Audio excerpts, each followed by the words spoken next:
공식 군사력 순위 세계 5위. 하지만 실전에서의 한국은 압도적인 1위였습니다. 지금 동남아의 깊은 정글에서 벌어진 48시간의 무력 충돌이 전 세계 국방 지도를 뒤흔들고 있습니다. 태국과 캄보디아 국경에서 발생한 충돌. 모두가 강대국의 무기를 주목하던 그 순간 전장의 판도를 바꾼 건 다름 아닌 K방산이었습니다. 카탈로그 속 화려한 숫자를 자랑하던 무기들은 멈춰섰지만 한국의 무기는 정비 지연도, 정치적 제약도 없이 즉시 불을 뿜었습니다. 이 믿기 힘든 장면을 지켜본 미국의 명문대 교수는 강단에서 이렇게 선언했습니다. 전쟁이 시작되는 순간 세계 1위는 한국이다. 숫자가 설명하지 못한 전쟁의 진실, 그리고 전 세계 군사학계를 발칵 뒤집어 놓은 한국 무기의 진짜 저력. 지금부터 공개합니다. 어디서 듣고 계신가요? 구독과 좋아요 잊지 마세요. 안녕하세요. 저는 마이클 로렌스입니다. 미국인이죠. 미 국방대학에서 전쟁 지속력과 군수 전략을 전공했고 지난 15년간 나토 안보대학원에서 현역 장교들을 가르쳐왔습니다. 제 전공은 군사력 순위가 아닙니다. 전쟁이 일주일, 한 달, 1년 지속될 때 어떤 나라가 살아남는가를 연구하죠. 그래서 저는 카탈로그보다 공급망을, 화력보다 정비 능력을, 초기 전력보다 증산체계를 더 중요하게 봅니다. 오늘도 강의실 문을 열고 들어서는 순간 저는 이미 결심하고 있었습니다. 학생들을 뒤흔들어 놓겠다고요. 강단에 가방을 내려놓고 그들을 둘러봤습니다. 23명, 15개국에서 모인 장교들과 연구자들이었죠. 미국, 중국, 독일, 프랑스, 일본에서 온 현역 장교들과 국방연구원들이 섞여 앉아 있었어요. 모두 자국의 군사력을 자랑스러워하는 사람들이었습니다. 그들은 순위표를 신봉했고 숫자를 믿었죠. 제 손은 이미 화이트보드에 마커를 짚고 있었습니다. 인사도 출석 확인도 생략했어요. 첫 문장을 적어 내려갔죠. 천천히 또박또박 한 글자 한 글자 새기듯이요. 현재 세계에서 가장 강력한 국방력을 가진 국가는 대한민국입니다. 침묵이 왔습니다. 짧았지만 무거웠어요. 저는 마커를 내려놓지 않고 그들을 바라봤습니다. 누군가는 눈썹을 치켜 올렸고 누군가는 동료와 시선을 교환했죠. 몇몇은 노트북 화면을 내려다보며 당혹스러워했습니다. 저는 이 반응을 예상했어요. 매 학기 첫 강의마다 똑같은 반응이 나오니까요. 그 침묵은 단 3초 만에 깨졌습니다. 맨 앞줄 오른쪽에 앉아있던 제임스 밀러가 손을 들었습니다. 미 공군 출신 장교였죠. 그의 표정에는 당혹과 불쾌함이 동시에 어려 있었어요. 저는 고개를 끄덕이며 그에게 발언권을 주었습니다. 그가 말하기 전에 이미 그의 생각을 알 수 있었죠. 미국인으로서의 자존심이 건드려진 겁니다. 제임스는 자리에서 일어나지 않은 채로 말했습니다. 교수님, 그건 좀 이상한데요. 미국은 세계 군사력 순위 1위입니다. 국방비만 8천억 달러가 넘죠. 항공모함은 11척, 5세대 스텔스 전투기는 수백 대를 운용합니다. 핵무기 보유량도 압도적이고요. 한국은 어떤 기준으로 봐도 상위권이긴 하지만 1위는 절대 아닙니다. 그의 목소리에는 확신이 가득했습니다. 수치로 증명 가능한 사실을 말하고 있다는 자신감이었죠. 저는 그의 말을 끊지 않았습니다. 끝까지 말하도록 기다렸어요. 그래야 제 설명이 더 강하게 꽂힐 테니까요. 그리고 중간쯤 앉아있던 리웨이가 거들었습니다. 중국 국방대 출신 교환 장교였어요. 리웨이는 제임스보다 신중했지만 목소리에는 확신이 담겨 있었습니다. 그의 눈빛은 냉정했고 말투는 절제되어 있었죠. 저도 동의합니다. 중국은 최소한 세계 3위입니다.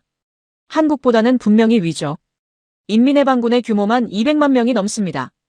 해군력 확장 속도는 세계 최고 수준이고 극초음속 미사일 기술도 보유하고 있어요. 한국이 우수한 건 인정하지만 중국을 넘어선다는 건 과장입니다. 강의실 분위기가 요동쳤습니다. 몇몇 학생들은 고개를 끄덕이며 동조했고 일부는 팔짱을 끼고 저를 지켜봤어요. 뒷줄에 앉은 독일 출신 장교는 동료에게 뭔가 속삭였고 프랑스 연구원은 노트북에 뭔가를 타이핑하기 시작했습니다. 저는 마커를 내려놓고 두 사람을 번갈아 봤습니다. 예상했던 반응이었죠. 아니, 제가 유도한 반응이었습니다. 좋습니다. 질문 고맙습니다. 그런데 하나 묻고 싶은 게 있어요. 여러분이 지금 말한 순위는 어디에 근거한 건가요? 제임스가 즉각 대답했습니다.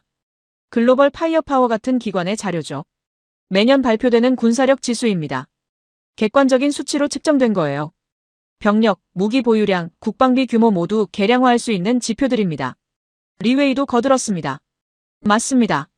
병력수, 전차 보유량, 전투기 숫자, 국방비 규모 모두 정량적으로 비교 가능한 지표죠.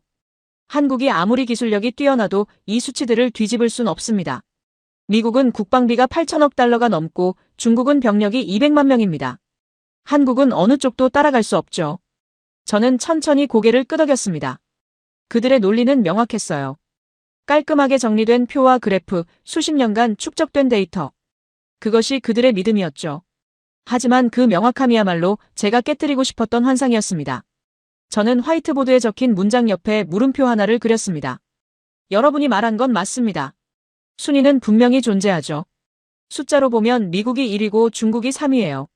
저도 그 통계를 압니다. 하지만 제가 묻고 싶은 건 이겁니다. 그 순위가 전쟁에서 이기는 것과 같은 의미인가요? 전장에서 살아남는 것과 같은 의미인가요? 강의실이 잠시 조용해졌습니다. 제임스가 조금 머뭇거리다 입을 열었어요. 당연히 그렇지 않습니까? 더 많은 무기와 더 큰 예산을 가진 나라가 유리한 건 자명합니다. 전쟁은 결국 물량전이기도 하니까요. 저는 미소를 지었습니다. 자명하다는 말, 참 위험한 단어죠. 베트남은 미국보다 약했지만 이겼습니다. 아프가니스탄은 소련보다 또 미국보다 약했지만 끝까지 버텼어요. 전쟁에서 자명한 건 없습니다. 여러분이 지금 의지하는 순위표는 평화시 기준이에요. 창고에 쌓인 무기의 개수를 센 겁니다. 하지만 전시엔 다른 법칙이 작동하죠. 뒷줄에 앉아있던 독일 출신 장교 한스가 손을 들었습니다. 교수님 말씀은 이해합니다. 하지만 그건 게릴라전이나 비대칭 전쟁 이야기 아닙니까? 현대전은 다릅니다. 첨단 무기, 정보력, 항공 우세가 승패를 결정하죠. 저는 고개를 저었습니다. 현대전도 마찬가지입니다. 첨단 무기가 고장나면 누가 고치나요? 정밀 유도 폭탄이 떨어지면 누가 보급하나요? F-35가 격추되면 누가 새로 만들어 보내나요? 이게 진짜 현대전입니다. 첫날의 화력이 아니라 100일째의 지속력이죠. 리웨이가 팔짱을 끼고 말했습니다. 그렇다면 교수님은 어떤 기준으로 한국을 1위라고 주장하시는 겁니까? 구체적인 근거를 제시해 주십시오. 저는 그 질문을 기다리고 있었습니다. 바로 이 지점이었죠. 저는 마커를 내려놓고 강의실을 천천히 둘러봤습니다. 학생들의 눈빛은 회의적이었지만 동시에 호기심도 담겨 있었어요. 그들은 듣고 싶어 했습니다. 설득되고 싶지는 않았지만 최소한 근거는 알고 싶어 했죠. 좋습니다. 그럼 지금부터 설명하겠습니다. 왜 한국인가? 무엇이 다른가? 순위표가 놓치고 있는 게 뭔가? 저는 화이트보드 옆으로 걸어가 새로운 섹션을 그었습니다. 학생들은 노트북을 열고 펜을 꺼냈어요. 제임스는 여전히 팔짱을 끼고 있었고 리웨이는 냉소적인 표정이었습니다. 하지만 그들은 듣고 있었죠. 저는 첫 번째 단어를 적기 시작했습니다. 이제부터가 진짜 강의의 시작이었으니까요. 저는 화이트보드 중앙에 큰 글씨로 세 단어를 적었습니다. 하나씩 천천히 학생들이 충분히 읽을 수 있도록요. 자립, 정비, 증산. 이 세 가지가 전쟁을 지속시키는 진짜 힘입니다. 여러분이 보는 순위표는 이걸 측정하지 않아요. 순위표는 창고에 쌓인 무기 개수만 셉니다. 전차가 몇 대, 전투기가 몇 대, 군함이 몇 척. 하지만 전쟁이 일주일, 한 달, 1년 지속되면 어떻게 될까요? 무기는 고장나고 탄약은 떨어지고 부품은 부족해집니다. 그때 누가 살아남느냐? 바로 이 세 가지를 갖춘 나라죠. 강의실은 조용했지만 학생들의 표정은 여전히 회의적이었습니다. 제임스는 팔짱을 낀 채 화이트보드를 바라봤고 리웨이는 노트북에 뭔가를 타이핑하고 있었어요. 저는 첫 번째 단어를 가리켰습니다. 자립. 한국은 무기를 처음부터 끝까지 자체 생산합니다. 엔진, 센서, 유도 시스템, 탄약까지 모두 국내에서 만들어요. 외국 부품 의존도가 극히 낮습니다. 전쟁이 터져도 공급망이 끊기지 않죠. 미국은 어떻습니까? F-35 한 대를 만들려면 전 세계에서 부품을 모아야 합니다. 영국에서 날개, 이탈리아에서 동체, 일본에서 전자장비가 와요. 전쟁이 터지면 그 공급망은 즉시 마비됩니다. 제임스가 손을 들었습니다. 하지만 그게 미국의 강점 아닙니까? 동맹국들과 협력해서 최고 성능의 무기를 만드는 거죠. 혼자 다 하는 것보다 효율적입니다. 저는 고개를 저었습니다. 평화 시엔 그렇습니다. 하지만 전시엔 독이 돼요. 이탈리아 공장이 타격받으면 F-35 생산이 멈춥니다.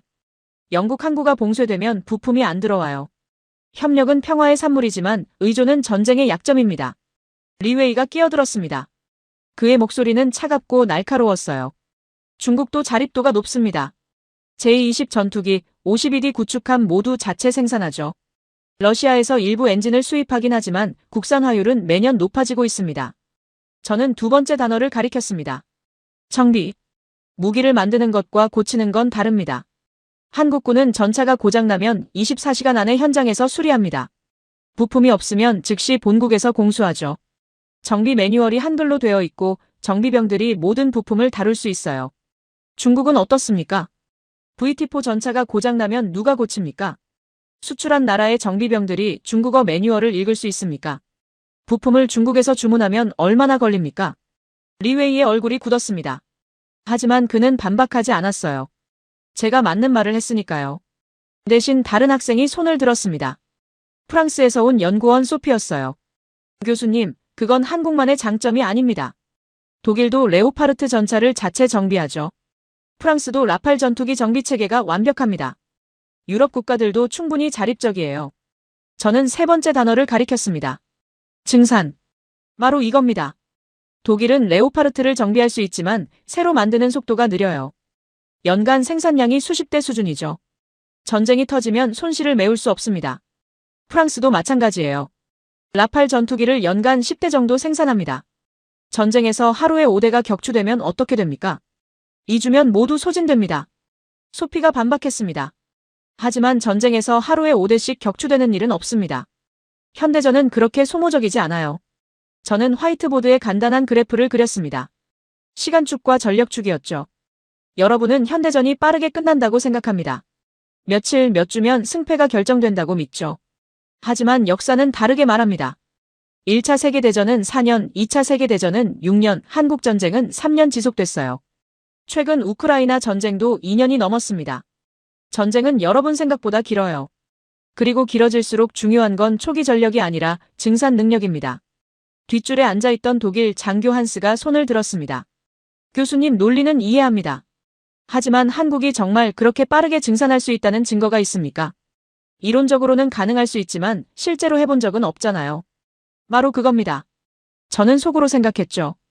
그들은 여전히 증거를 원하고 있었어요. 숫자, 데이터, 측정 가능한 무언가. 저는 노트북을 열어 몇 가지 자료를 띄웠습니다. 한국의 K9 자주포 생산 라인은 연간 100대 이상 생산 가능합니다.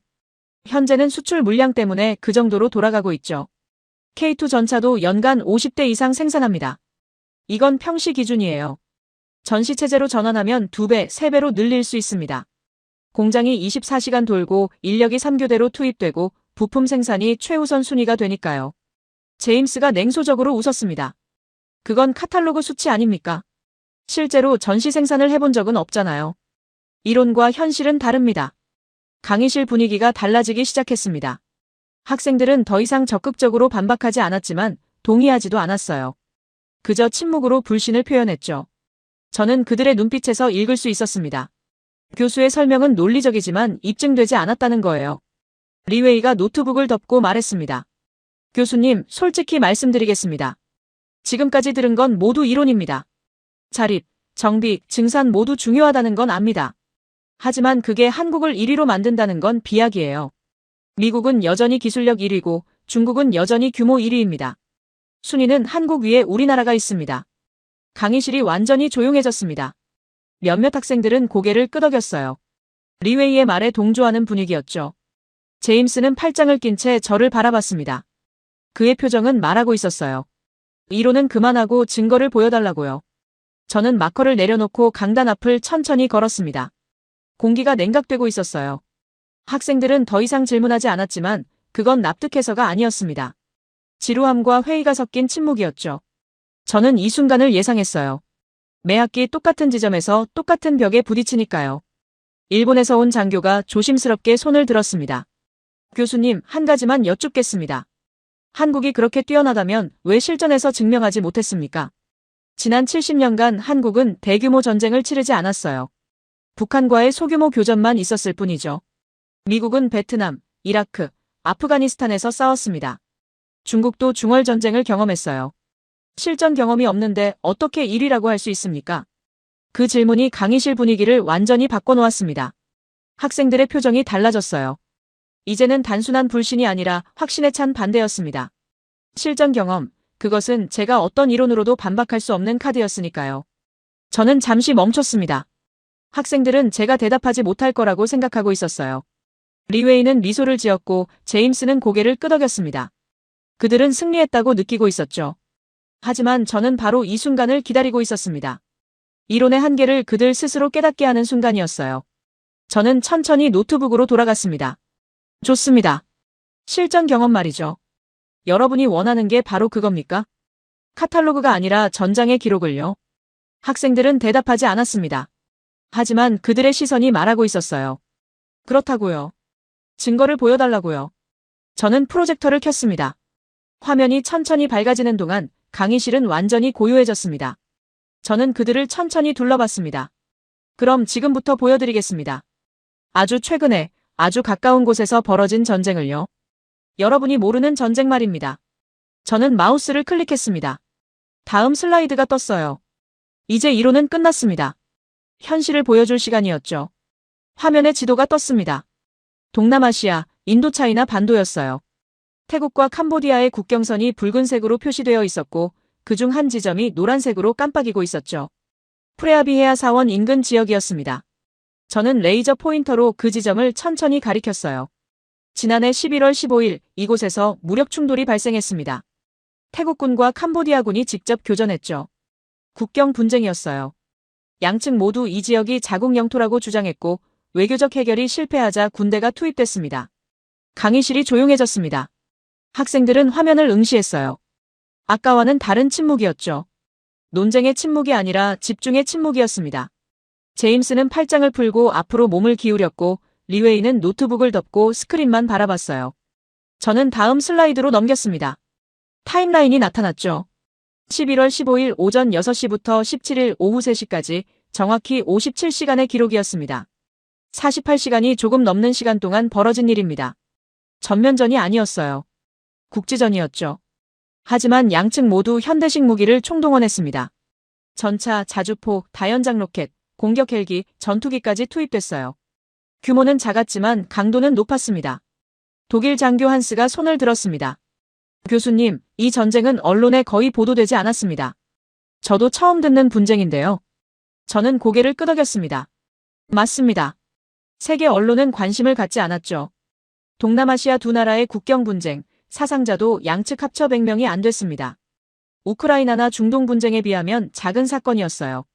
하지만 군사 전문가들에게는 완전히 다른 의미였습니다.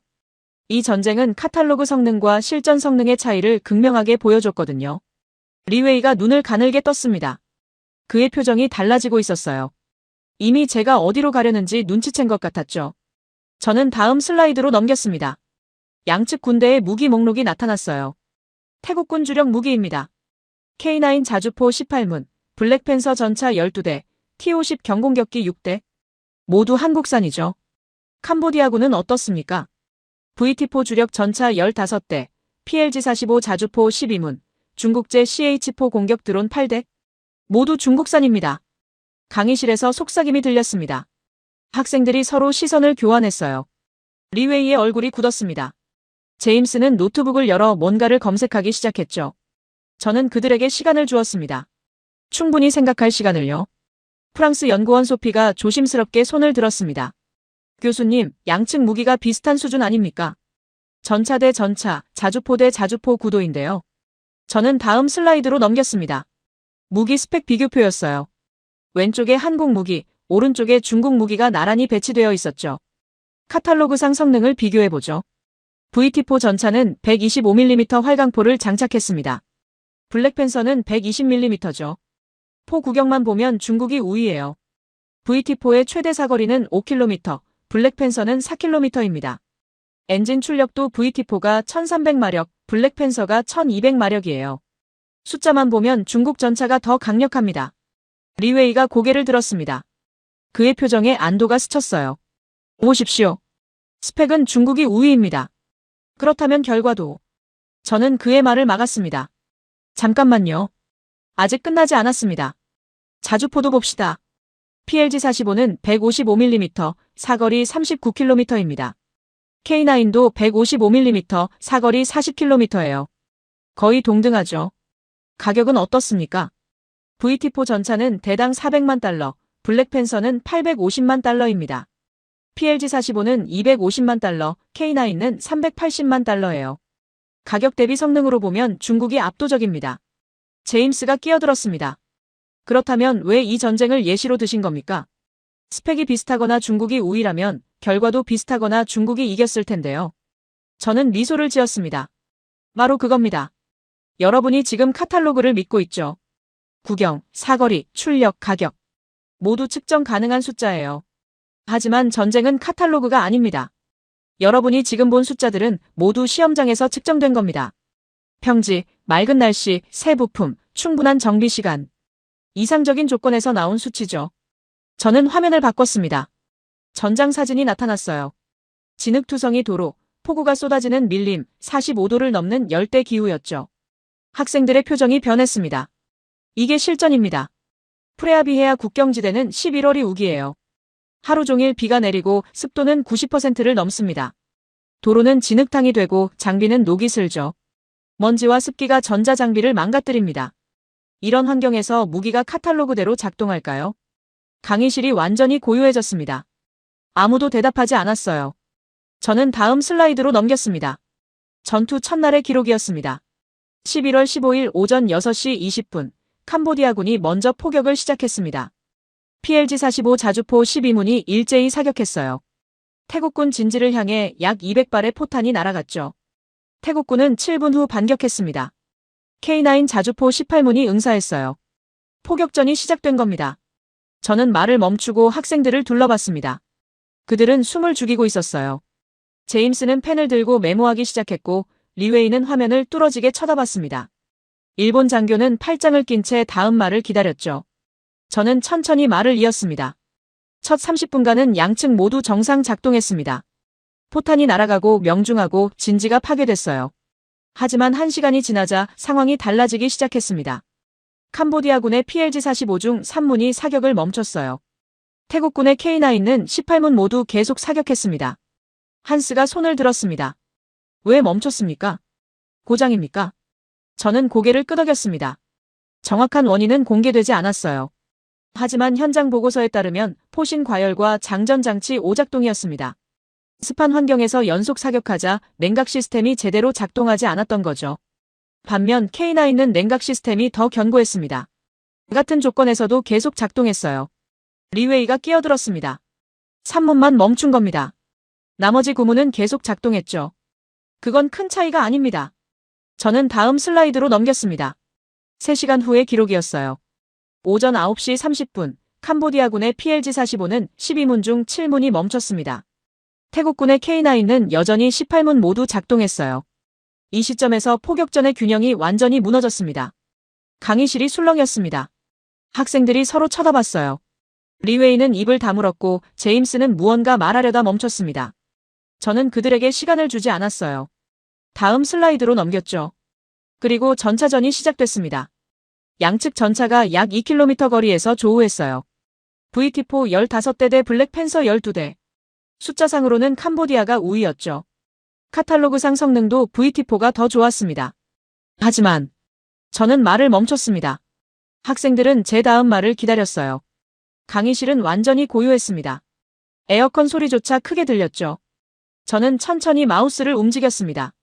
하지만 전장은 카탈로그를 배신했습니다. 저는 다음 슬라이드를 띄우려다 멈췄습니다. 아직 아니었어요. 학생들이 충분히 긴장할 시간이 필요했죠. 저는 강단 앞을 천천히 걸으며 말을 이었습니다. 여러분은 지금 숫자를 봤습니다.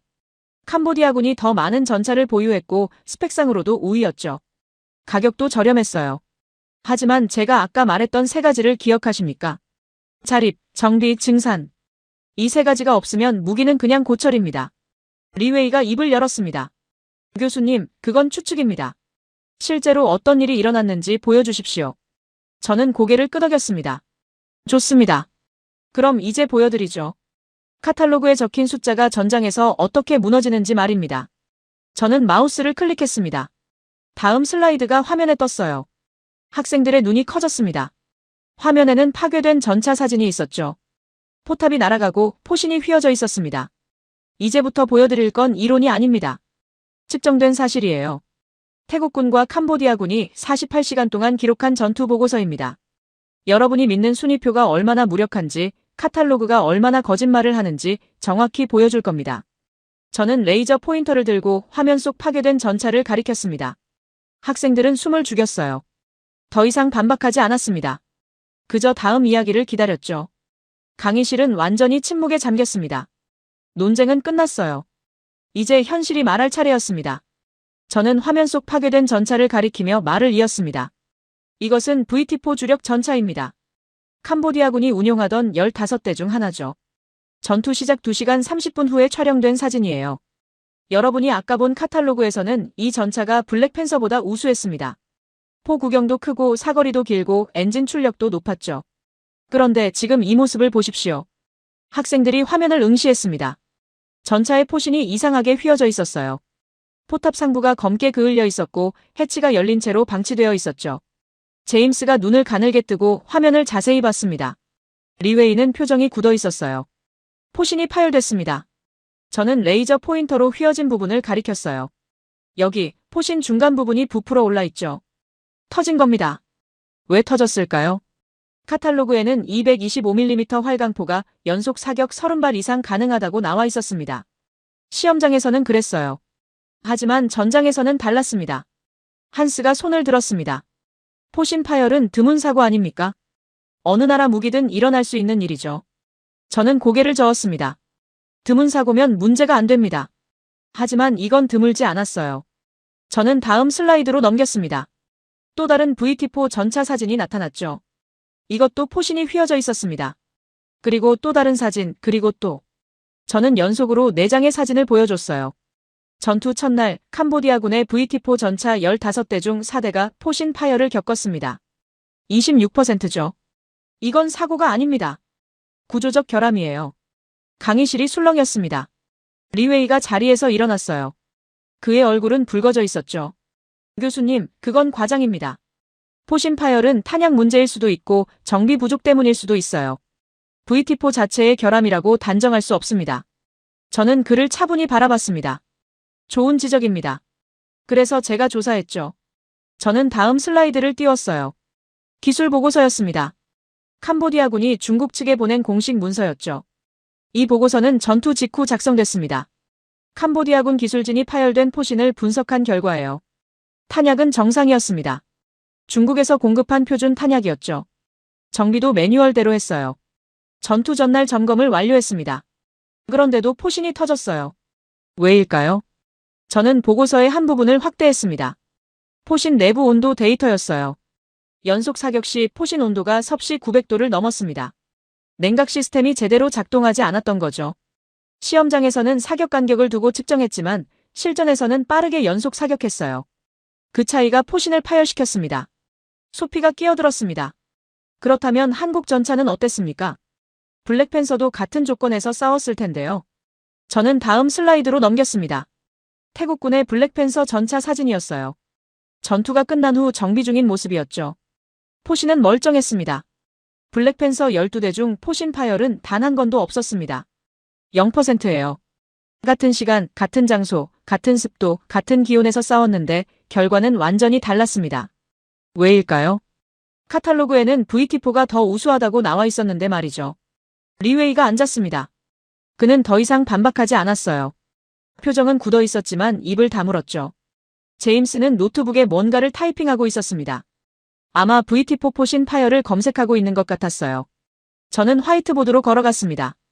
아까 적었던 세 단어 옆에 새로운 단어를 하나 더 적었죠. 내구성.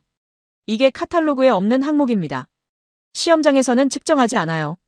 포신이 몇 도까지 견디는가, 연속 사격 시 냉각 시스템이 얼마나 효율적인가, 습한 환경에서 얼마나 버티는가.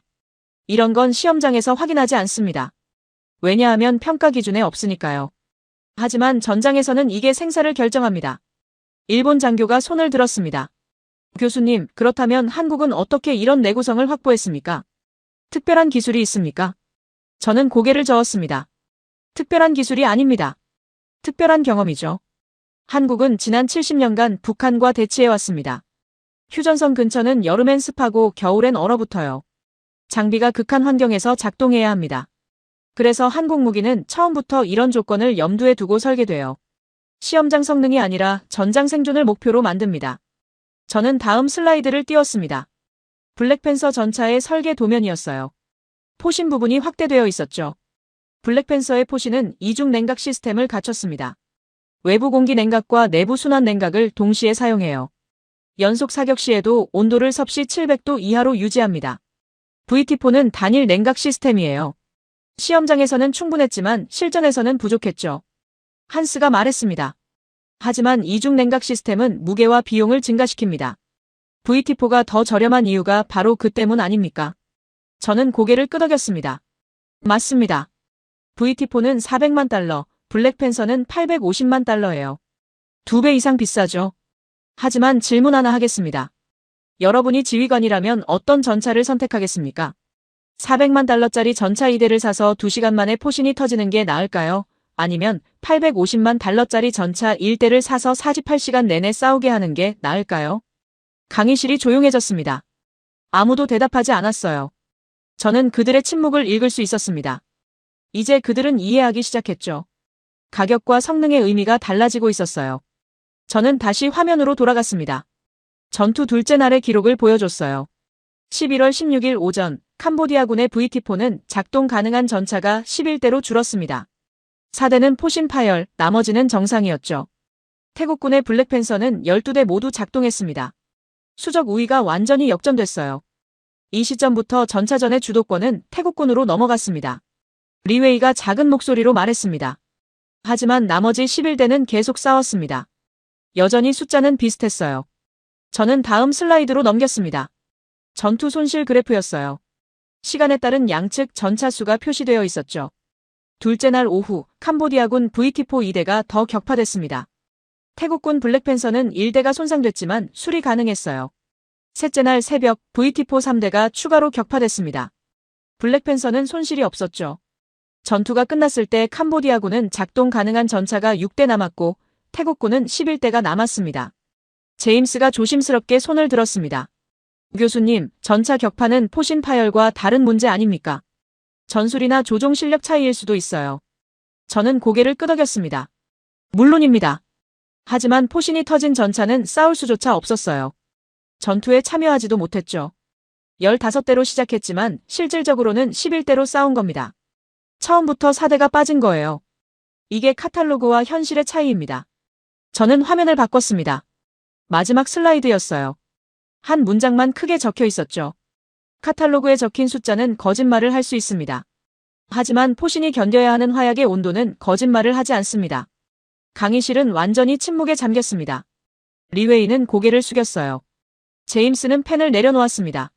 소피는 화면을 뚫어지게 쳐다봤고 한스는 팔짱을 낀 채 생각에 잠겼죠. 일본 장교는 노트에 뭔가를 적고 있었어요. 저는 강단 앞을 천천히 걸으며 말을 이었습니다. 이게 제가 여러분에게 보여주고 싶었던 겁니다. 순위는 시험장 성능을 측정하지만 전쟁은 전장 생존을 요구해요. VT4는 카탈로그상 훌륭한 전차입니다.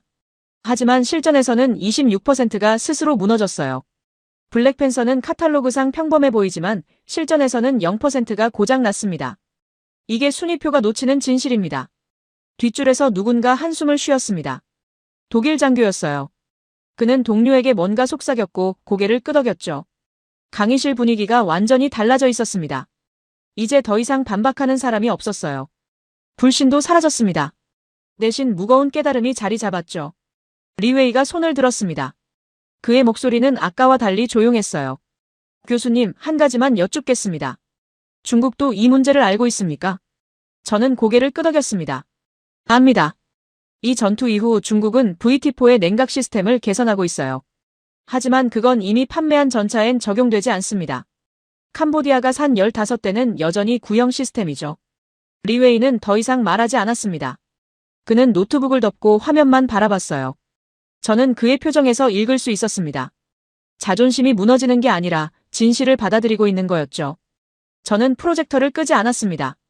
아직 보여줄 게 더 있었으니까요. 포신 파열은 시작일 뿐이었어요. 이 전쟁에서 카탈로그가 거짓말한 건 전차만이 아니었으니까요. 다음 이야기를 준비할 시간이었습니다. 저는 다음 슬라이드를 띄웠습니다. 이번에는 하늘 사진이었어요. 전투기가 폭탄을 투하하는 장면이었죠. 학생들은 화면을 응시했습니다. 아직도 아까 본 포신 파열 이미지가 머릿속에 남아있는 듯 했어요. 지상전만 벌어진 게 아닙니다. 태국 공군도 투입됐어요. F-16 전투기 8대와 그리펜 전투기 4대가 출격했죠.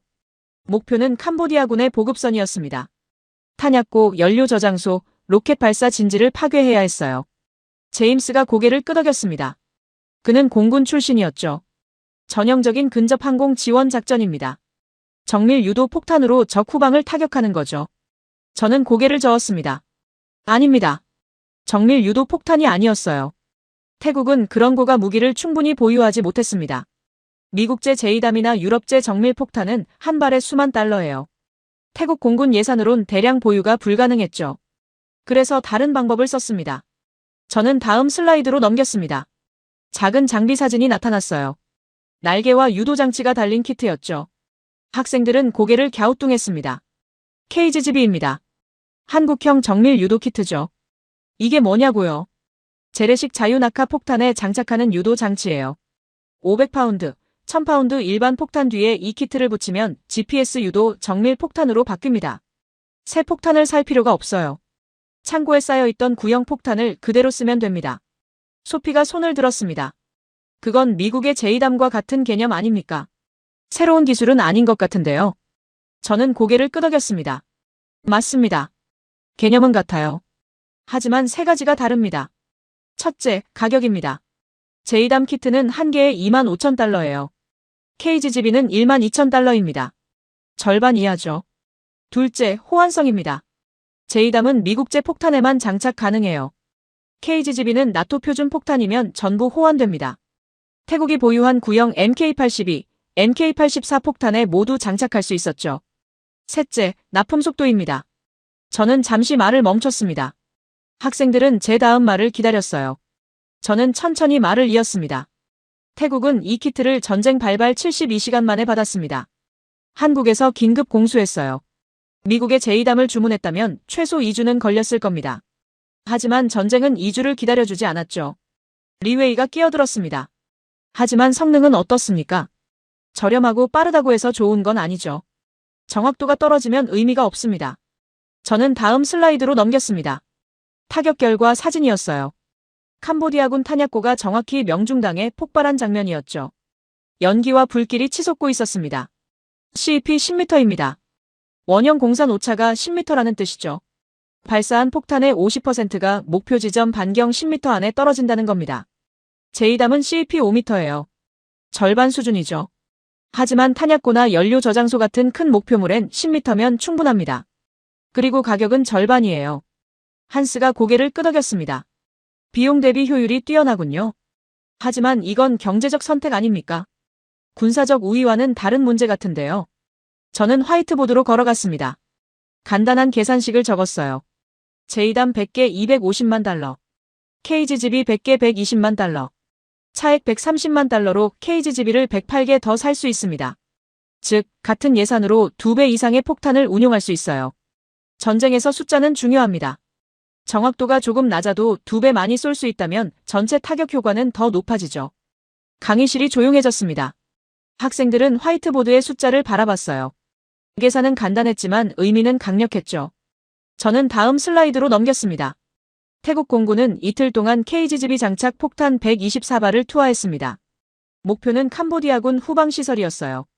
탄약고 8곳, 연료 저장소 5곳, 로켓 진지 12곳, 지휘소 3곳. 총 28개 목표물 중 23곳이 파괴됐습니다. 타격 성공률 82%죠. 제임스가 손을 들었습니다. 82%면 훌륭하지만 제이담이었다면 더 높았을 겁니다. 90% 이상 가능하죠. 저는 고개를 끄덕였습니다. 맞습니다. 하지만 계산을 다시 해봅시다. 저는 화이트보드에 다른 수식을 적었어요. 제이담 124발 310만 달러.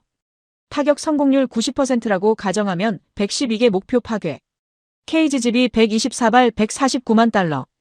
타격 성공률 82%면 102개 목표 파괴. 차액 161만 달러로 KGB 134개를 추가 구매하면 총 258발 투하 가능.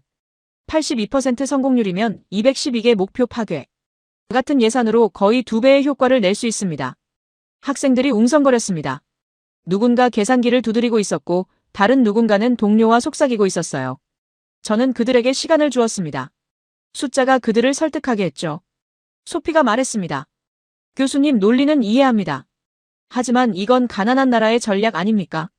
미국이나 유럽은 예산이 충분하니까 최고 성능을 선택하죠. 저는 고개를 저었습니다. 전쟁은 예산을 무시합니다. 우크라이나를 보세요. 전쟁이 2년 넘게 지속되자 미국도 유럽도 무기 공급의 한계를 느끼고 있어요. 값비싼 제2담을 무제한 공급할 수 없습니다. 하지만 한국은 다르죠. KGB를 대량 생산해서 우크라이나에 공급하고 있어요. 같은 예산으로 더 많은 적을 타격할 수 있으니까요.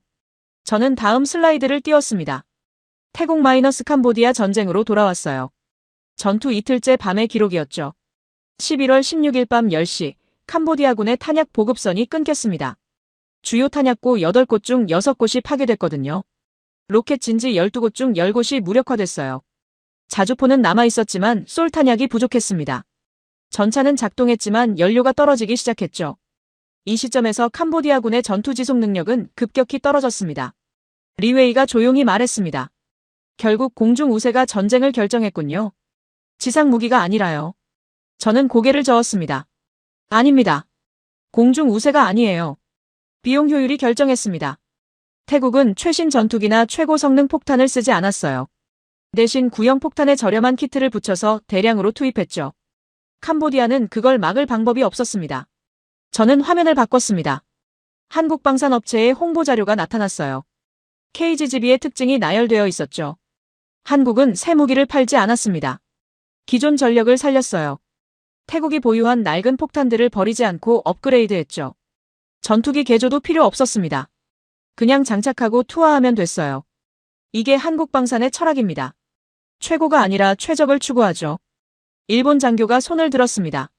교수님, 그렇다면 한국은 첨단 기술을 포기하는 겁니까? 차선책을 선택하는 건 결국 약점 아닙니까? 저는 미소를 지었습니다. 차선책이 아닙니다. 현실책이죠. 미국은 F-22를 만들 수 있어요. 세계 최고 성능입니다. 하지만 대당 3억 달러예요. 187대만 만들고 생산 중단했죠. 너무 비싸서 전쟁에 쓸 수가 없었습니다. 한국의 FA-50은 대당 3천만 달러예요. 성능은 F-22의 10분의 1도 안 되죠. 하지만 10배 많이 만들 수 있고 10배 자주 쓸 수 있습니다. 전쟁에서 더 유용한 건 어느 쪽일까요? 강의실이 조용해졌습니다. 학생들은 생각에 잠겼어요. 제임스는 펜을 돌리고 있었고 리웨이는 창밖을 보고 있었습니다. 소피는 노트에 뭔가를 적고 있었죠. 저는 마지막 슬라이드를 띄웠습니다. 전쟁 종료 후 태국 공군 사령관의 인터뷰 내용이었어요. 핵심 문장 하나가 강조되어 있었죠. 우리는 최고의 무기가 아니라 쓸 수 있는 무기가 필요했다. KGB는 그걸 가능하게 했다. 저는 화이트보드로 돌아가 새로운 단어를 적었습니다. 접근성. 이게 카탈로그에도 없고 순위표에도 없는 항목입니다. 얼마나 쉽게 구할 수 있는가, 얼마나 빨리 쓸 수 있는가, 얼마나 자주 보급할 수 있는가. 한국 무기는 이걸 목표로 설계돼요. 최고 성능이 아니라 최대 접근성을 추구하죠. 그래서 전쟁에서 이깁니다. 저는 프로젝터를 잠시 껐습니다. 학생들이 지금까지 본 것을 정리할 시간이 필요했어요. 포신이 터진 전차, 정밀 타격한 저렴한 폭탄. 카탈로그는 이 둘을 설명하지 못했죠. 하지만 이야기는 여기서 끝이 아니었습니다. 저는 다음 주제를 준비했어요. 이제 기술이 아니라 신뢰에 대해 이야기할 시간이었으니까요. 저는 프로젝터를 다시 켰습니다. 하지만 이번엔 무기 사진이 아니었어요. 서류 사진이었죠. 계약서였습니다. 학생들은 의아한 표정을 지었어요. 지금부터는 기술 이야기가 아닙니다. 저는 천천히 말했어요. 여러분에게 질문 하나 하겠습니다. 전쟁이 한창인데 갑자기 무기가 작동을 멈췄습니다. 고장이 아니에요. 부품이 없어서 못 쓰는 겁니다. 왜 그럴까요? 한스가 손을 들었습니다. 보급선이 끊겼기 때문 아닙니까? 적의 공격으로요. 저는 고개를 저었습니다. 적이 끄는 게 아닙니다. 동맹국이 끊었어요. 정치적 이유로요. 강의실이 술렁였습니다. 학생들은 서로 쳐다봤어요. 제임스가 미간을 찌푸렸고 소피는 고개를 갸우뚱했습니다. 저는 다음 슬라이드로 넘겼어요. 2023년 우크라이나 전쟁 중 실제로 일어난 일입니다. 유럽의 한 국가가 우크라이나에 공급한 장갑차가 있었어요. 전투 중 부품이 파손됐죠. 우크라이나가 부품을 요청했습니다. 하지만 답이 왔어요. 공급할 수 없다고요. 왜일까요? 부품이 없어서가 아니에요. 정치적 문제 때문이었습니다. 리웨이가 끼어들었습니다. 무슨 정치적 문제입니까? 저는 화면을 가리켰습니다. 계약서 한 조항이 확대되어 있었어요. 분쟁 지역 사용 제한 조항이었습니다. 많은 유럽 국가들은 무기 수출 계약에 이런 조항을 넣습니다. 우리가 판 무기는 분쟁 지역에서 사용할 수 없다. 만약 전쟁이 터지면 부품 공급을 중단할 수 있다. 이런 내용이죠. 평화 시엔 문제 없어 보입니다. 하지만 전쟁이 터지면 어떻게 될까요? 소피가 작은 목소리로 말했습니다. 부품이 끊기는군요. 저는 고개를 끄덕였습니다. 정확합니다. 가장 필요한 순간에 공급이 끊겨요. 이게 정치적 로지스틱스입니다. 기술이 아니라 신뢰의 문제죠. 저는 다음 슬라이드로 넘겼습니다. 태국 마이너스 캄보디아 전쟁으로 돌아왔어요. 전투 이틀째 아침의 기록이었습니다. 11월 16일 오전 8시 태국군 블랙팬서 전차 한 대가 궤도 손상을 입었습니다. 지뢰를 밟은 거예요. 전차는 움직일 수 없었죠. 정비병들이 달려왔습니다. 궤도를 교체해야 했어요. 부품이 필요했습니다. 제임스가 손을 들었습니다. 그래서 어떻게 했습니까? 저는 미소를 지었습니다. 6시간 후 한국에서 헬기가 도착했습니다. 긴급 공수였어요. 궤도 부품이 실려 있었죠. 12시간 후 그 전차는 다시 전선에 투입됐습니다. 태국이 한국에 연락한 지 18시간 만의 일이었어요. 강의실이 조용해졌습니다. 학생들은 숫자를 곱씹고 있었어요. 18시간. 전쟁 중에 외국에서 부품을 공수받는데 걸린 시간이었죠. 저는 다음 슬라이드로 넘겼습니다. 이번엔 대조적인 사례였어요. 같은 시각 캄보디아군도 비슷한 문제를 겪었습니다. VT4 전차 한 대의 변속기가 고장났어요. 움직일 수 없었죠. 캄보디아는 중국에 긴급 요청을 보냈습니다. 부품을 보내달라고요. 리웨이의 표정이 굳었습니다. 그는 이미 결과를 예상한 것 같았어요. 저는 천천히 말을 이었습니다. 5일 후 부품이 도착했습니다. 하지만 그때는 이미 전쟁이 끝난 뒤였어요. 그 전차는 전투에 다시 투입되지 못했죠. 한스가 물었습니다. 왜 그렇게 오래 걸렸습니까? 중국도 빠른 물류 시스템을 가지고 있을 텐데요. 저는 화면을 바꿨습니다. 중국 외교부 성명이 나타났어요. 중국은 이 분쟁에 대해 중립을 유지한다. 양측의 평화적 해결을 촉구한다. 저는 그 문장을 가리켰습니다. 이게 답입니다. 중국은 공식적으로 중립을 선언했어요. 그래서 캄보디아의 무기 부품을 긴급 공수하는 걸 주저했죠. 국제사회가 어떻게 볼지 걱정했습니다. 결국 부품은 일반 화물선으로 보내졌어요. 5일이 걸린 이유죠. 제임스가 말했습니다. 하지만 그건 정치적 판단 아닙니까? 중국이 신중하게 행동한 거죠. 저는 고개를 끄덕였습니다. 맞습니다. 정치적 판단이에요. 하지만 그 판단의 피해는 누가 입습니까? 캄보디아군입니다. 중국제 무기를 샀지만 전쟁 중에 지원받지 못했어요. 반면 한국은 어땠습니까? 중립선언 없이 즉시 부품을 보냈습니다. 헬기로 긴급 공수했죠. 저는 화이트보드로 걸어갔습니다. 새로운 문장을 적었어요.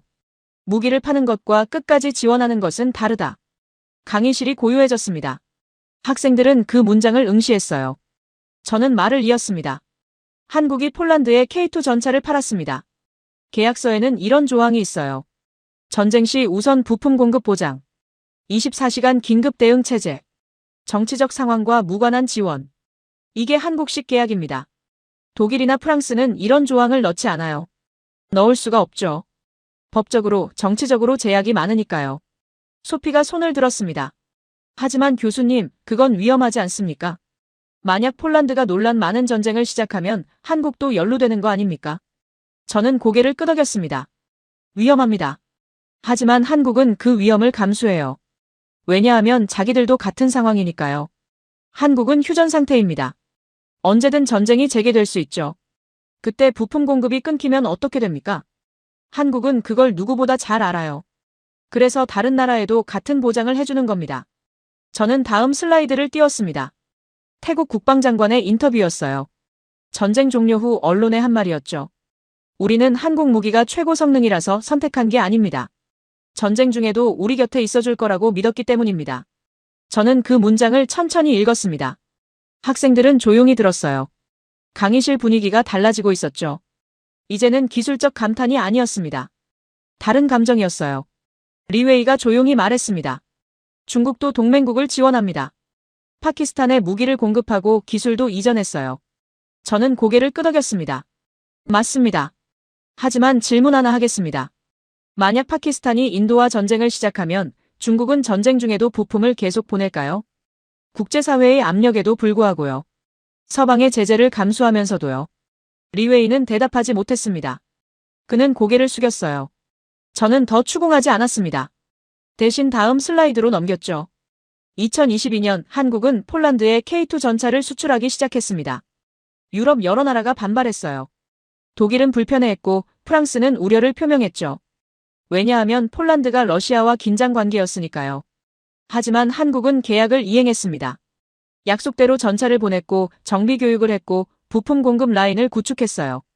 제임스가 말했습니다. 그건 사업적 판단 아닙니까? 큰 계약이었으니까요. 저는 화면을 바꿨습니다. 한국 외교부 성명이 나타났어요. 우리는 폴란드의 안보 우려를 이해합니다. 계약은 정치적 상황과 무관하게 이행될 것입니다. 저는 그 문장을 가리켰습니다. 이게 한국의 답입니다. 정치적으로 복잡해도 국제사회가 불편해해도 약속은 지킨다는 거죠. 이게 신뢰예요. 무기 성능보다 중요한 게 바로 이겁니다. 저는 화이트보드에 마지막 문장을 적었습니다. 전쟁 중에 가장 무서운 적은 적군이 아니다. 부품 공급을 끊겠다고 협박하는 동맹국이다. 강의실이 완전히 조용해졌습니다. 학생들은 그 문장을 오래 바라봤어요. 제임스는 펜을 내려놓았고 리웨이는 창밖을 응시했습니다. 소피는 뭔가 생각에 잠긴 표정이었죠. 저는 말을 이었습니다. 태국은 한국을 선택했습니다. 스펙이 좋아서가 아니에요. 가격이 저렴해서도 아니었죠. 전쟁 중에도 버리지 않을 거라고 믿었기 때문입니다. 그리고 한국은 그 믿음을 지켰어요. 18시간 만에 부품을 공수했죠. 이게 순위표에 나오지 않는 진짜 힘입니다. 저는 프로젝터를 잠시 껐습니다. 학생들이 생각할 시간이 필요했어요. 지금까지 본 건 기술이었지만 지금 느끼는 건 신뢰였으니까요. 하지만 이야기는 아직 끝나지 않았습니다. 신뢰만으로는 부족했어요. 전쟁은 약속만으로 이길 수 없으니까요. 이제 마지막 퍼즐 조각을 보여줄 시간이었습니다. 한국이 어떻게 그 약속을 실제로 지킬 수 있었는지 말이죠. 화면이 바뀌었습니다. 이번엔 공장 사진이었어요. 거대한 생산 라인이 보였죠. 전차들이 조립되고 있었습니다. 하지만 특이한 점이 있었어요. 시계가 화면 구석에 보였는데 새벽 2시 30분이었습니다. 약속을 지키려면 능력이 있어야 합니다. 저는 사진을 가리키며 말했어요. 18시간 만에 부품을 공수하겠다고 약속할 수 있는 나라는 많지 않아요. 왜일까요? 부품이 없으면 약속할 수 없으니까요. 한국은 어떻게 그 부품을 준비할 수 있었을까요? 바로 이 공장 때문입니다. 학생들은 화면을 응시했어요. 새벽 2시에도 불이 환하게 켜진 공장이었죠. 작업자들이 움직이고 기계가 돌아가고 있었습니다. 한국의 방산 공장은 24시간 돌아갑니다. 저는 천천히 말했어요. 3교대 시스템이죠. 아침 8시부터 오후 4시, 오후 4시부터 자정부터 아침 8시. 공장이 멈추지 않아요. 주말에도 명절에도 최소 인원은 항상 대기합니다. 한스가 손을 들었습니다. 하지만 그건 비효율적 아닙니까? 평시에는 수요가 적은데 왜 24시간 가동합니까? 한반도 지도가 화면에 나타났어요. 휴전선이 붉은 선으로 표시되어 있었죠. 한국은 평시가 없습니다. 휴전 중이에요. 전쟁이 끝난 게 아니라 멈춰 있는 겁니다. 북한과 248km 국경선을 맞대고 있죠. 군인 100만 명이 그 선을 지키고 있어요. 이게 70년째 지속되고 있습니다. 70년이에요. 여러분 나라는 70년 동안 전쟁 대비 태세를 유지해 본 적 있습니까? 강의실이 조용해졌습니다. 아무도 대답하지 않았어요. 제임스는 고개를 저었고 리웨이는 입을 다물었습니다. 소피는 뭔가 생각하는 표정이었죠. 저는 말을 이었습니다. 독일은 통일된 지 30년이 넘었습니다.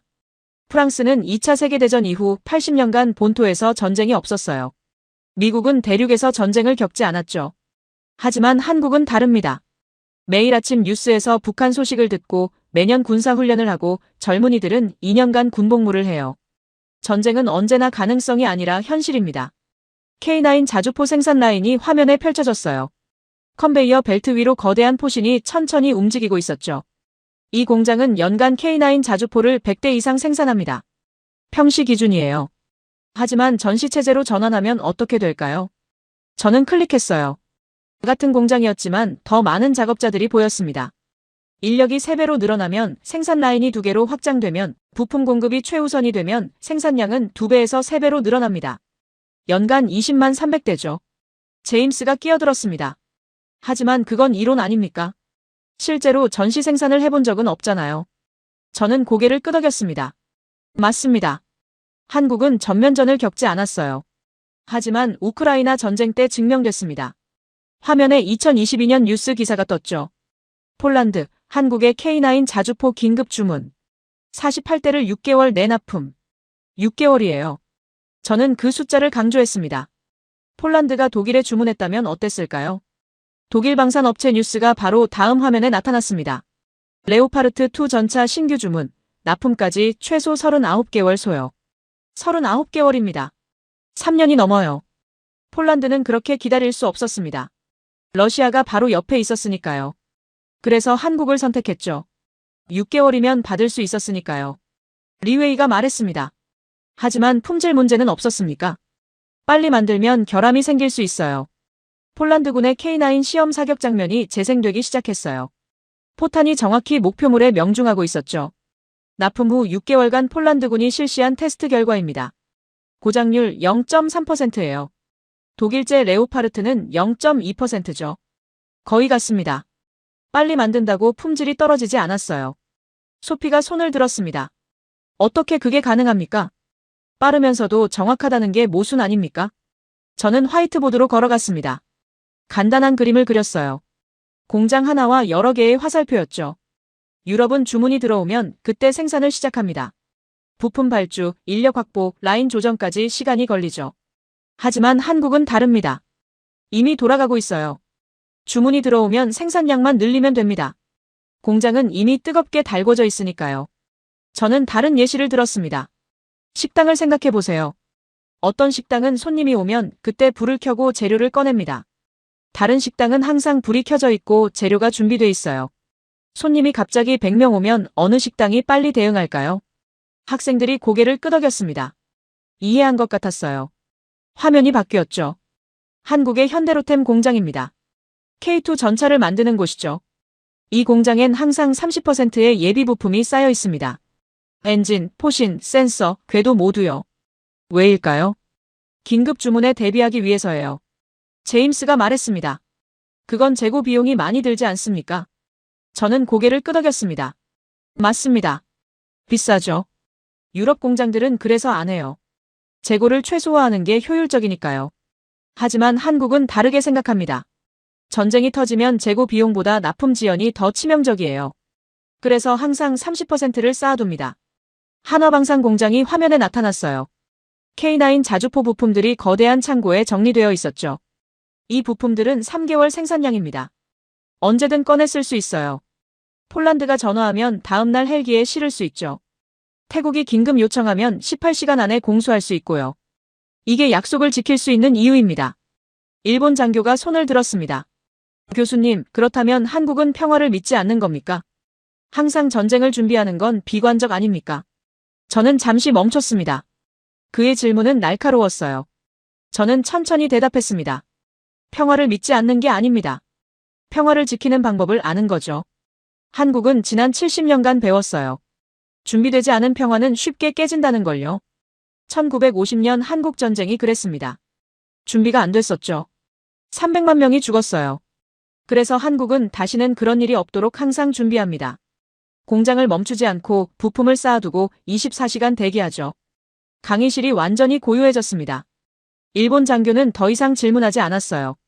리웨이는 고개를 숙였고 제임스는 펜을 돌리고 있었습니다. 마지막 화면이 떴습니다. 한국방산 공장의 야경이었어요. 밤인데도 불빛이 환했죠. 여러 공장이 보였습니다. 창원의 두산, 구미의 한화, 울산의 현대로템. 모두 불이 켜져 있었어요. 다른 나라들이 평화의 시대를 즐길 때 한국은 지난 70년간 단 하루도 공장을 멈춘 적이 없습니다. 저는 천천히 말했어요.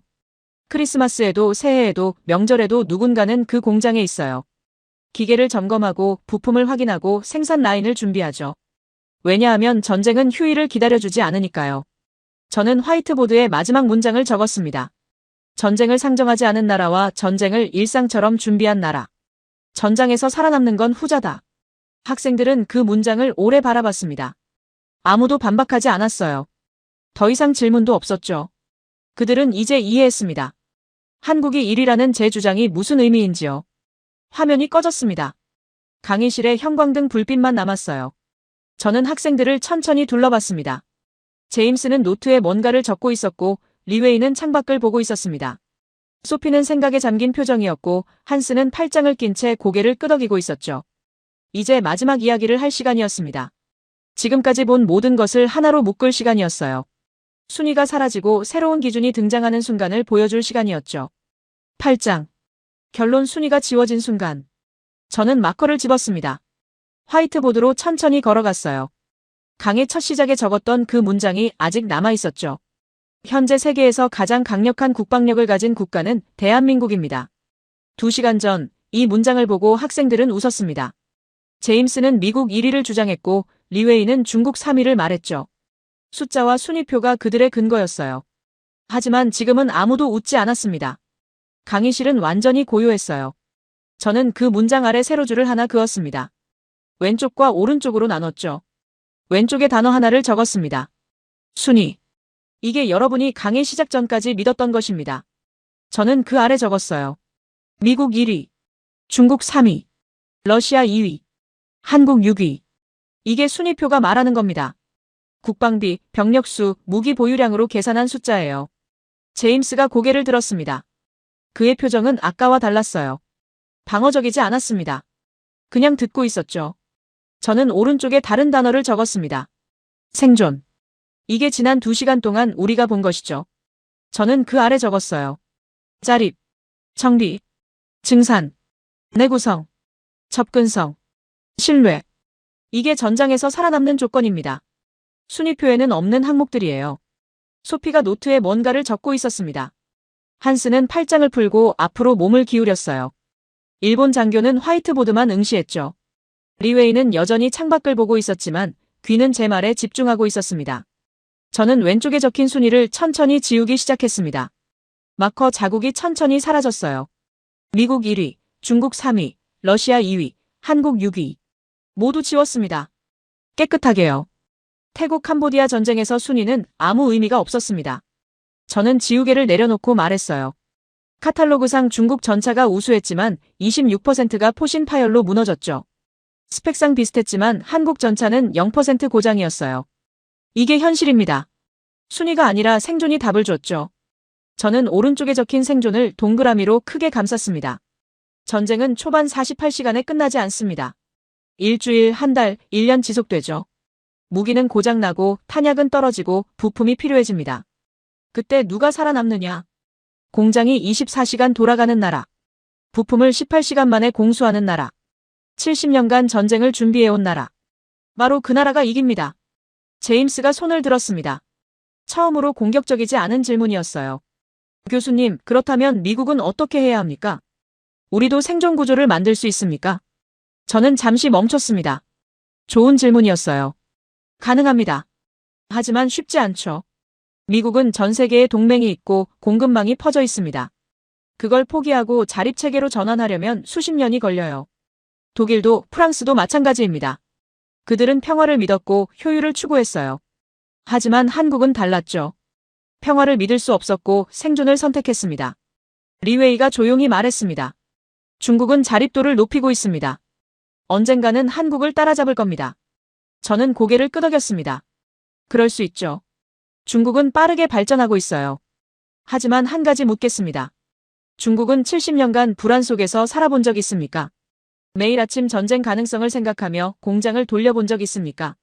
부품 하나가 전쟁 승패를 바꿀 수 있다는 걸 뼈저리게 경험해봤습니까? 리웨이는 대답하지 못했습니다. 저는 말을 이었어요. 한국은 선택이 아니라 필요 때문에 이렇게 됐습니다. 1950년 전쟁에서 참혹하게 패했어요. 무기가 없었고 부품이 없었고 동맹국 지원이 늦었죠. 300만 명이 죽었습니다. 그 상처가 한국을 바꿨어요. 다시는 그런 일이 없도록 모든 걸 스스로 준비하기 시작했죠. 70년이 지난 지금 그 준비가 세계 최고 수준이 됐습니다. 강의실이 완전히 조용했습니다. 누군가 한숨을 쉬는 소리가 들렸어요. 한스였습니다. 그는 고개를 끄덕이며 동료에게 뭔가 속삭였죠. 저는 화이트보드 맨 아래 마지막 문장을 적었습니다. 천천히, 또박또박 모두가 읽을 수 있게요.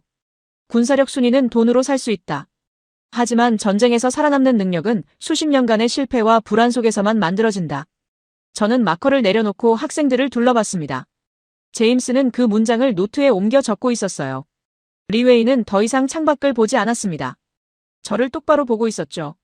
소피는 눈을 감고 생각하고 있었고 한스는 팔짱을 낀 채 고개를 끄덕였습니다. 일본 장교가 손을 들었습니다. 교수님, 마지막 질문 하나만 하겠습니다. 그렇다면 우리는 어떻게 해야 합니까? 일본은 평화헌법 때문에 방산을 키우지 못했어요. 지금이라도 한국처럼 할 수 있습니까? 저는 잠시 생각했습니다. 그의 질문은 진지했어요. 어렵습니다. 하지만 불가능하지는 않죠. 중요한 건 마인드입니다. 순위를 추구하지 마세요. 생존을 추구하십시오. 최신 무기를 사려고 하지 말고 고칠 수 있는 무기를 개발하세요. 보유량을 늘리려 하지 말고 증산 능력을 키우십시오. 그리고 무엇보다 불안을 인정하세요. 평화가 영원하다고 믿지 마십시오. 일본 장교는 고개를 숙여 감사 인사를 했습니다. 저도 고개를 숙였어요. 저는 책상으로 돌아갔습니다. 가방을 집었죠. 강의는 끝났습니다. 하지만 아무도 일어나지 않았어요. 학생들은 여전히 자리에 앉아 있었습니다. 생각하고 소화하고 받아들이고 있었죠. 제임스가 먼저 일어났습니다. 그는 저에게 다가와 악수를 청했어요. 교수님, 오늘 강의 감사합니다. 많이 배웠습니다. 저는 그의 손을 잡았습니다. 미국은 여전히 강력합니다. 하지만 겸손해질 필요가 있죠. 순위가 전부가 아니라는 걸 기억하세요. 리웨이도 다가왔습니다. 그는 말없이 고개를 숙였어요. 저도 고개를 숙였습니다. 말이 필요 없었죠. 그는 이미 이해했으니까요. 학생들이 하나둘 강의실을 나갔습니다. 하지만 화이트보드는 그대로 두고 갔어요. 제가 지운 순위, 동그라미 친 생존, 마지막 문장. 모두 그대로였죠. 저는 창문 너머를 바라봤습니다. 나토 안보대학원 건물 밖으로 유럽의 거리가 보였어요. 평화로운 풍경이었습니다. 하지만 저는 알고 있었죠. 평화는 준비 없이 오지 않는다는 걸요. 강의실 문이 닫혔습니다.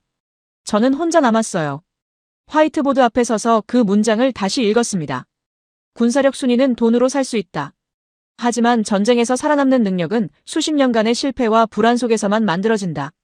그것이 오늘날 우리가 한국을 공부해야 하는 이유입니다. 저는 미소를 지었습니다. 오늘도 한 명, 두 명의 학생이 깨달았을 겁니다. 순위표가 전부가 아니라는 걸요. 그것으로 충분했어요. 저는 가방을 들고 강의실을 나섰습니다. 내일 또 다른 학생들이 올 겁니다. 그리고 저는 또다시 같은 질문을 받겠죠. 왜 한국인가? 어떻게 한국인가? 저는 매번 같은 대답을 할 겁니다.